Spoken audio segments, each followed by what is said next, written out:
Right.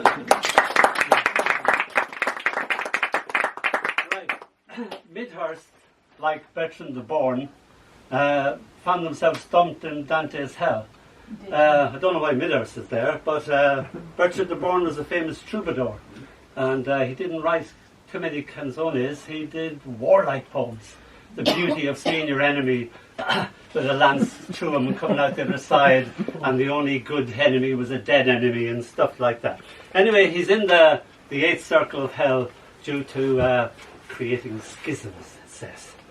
And I was staying with a friend, and their son, through a strop, went into a frenzy, and he even uttered the immortal words, "It's so unfair, I didn't ask to be born." And I thought that was just Harry Enfield, but there he was. So I was coming down, I went back up to the room, and I looked at the book of Gustav Dorr's drawings of it. So this is called The Eighth Circle of Hell.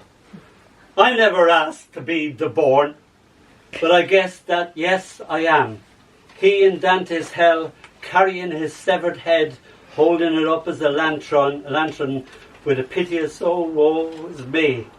But it wasn't Dante's words, but Dorr's illustrations that haunted my childhood, walking through my nightmares. Now, with your death, I entered the eighth circle of hell. Like Dante, I have lost my way. Love, my only guide. And this is called The Idiot. Somebody sent around a thing that said, because Dostoevsky made a visit to London, and they assumed that he was a lover of Charlie Dickens and that he'd go for a pint with Dickens in Dickens' favourite pub. And that got into biography after biography before somebody flagged it up. So I thought I'd go and meet Dostoevsky then. It's called The Idiot. I was reading The Idiot at the time. Isn't that, I asked myself, Dostoevsky? He and I flaneuring about Haymarket.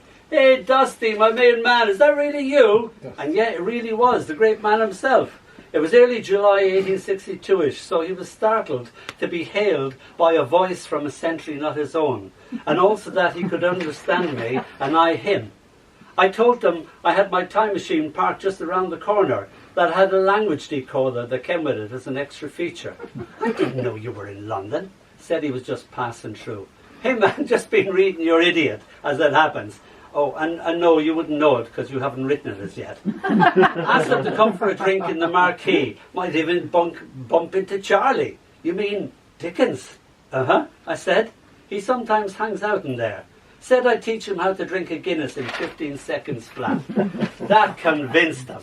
But of all the rotten luck, Charlie never turned up. Probably out on one of his endless midnight walks. He said he had to go see his friend Harrison. "Here now, permit it. Do not restrain me." I let him go, making my own excuses, parking us up on my time machine. "English girls are something else," he smirked.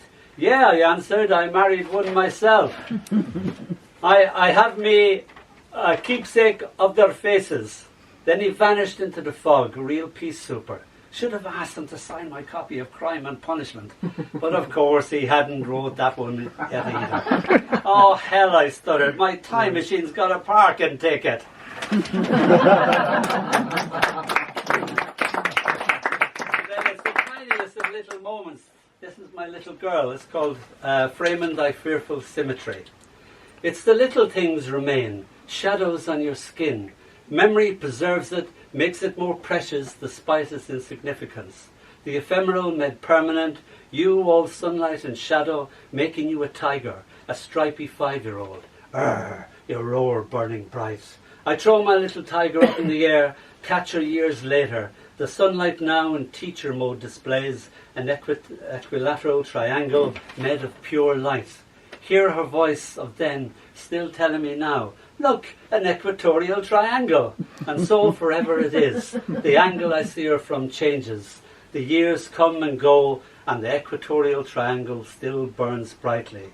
You, my little girl tiger, twisting the sinews of my heart.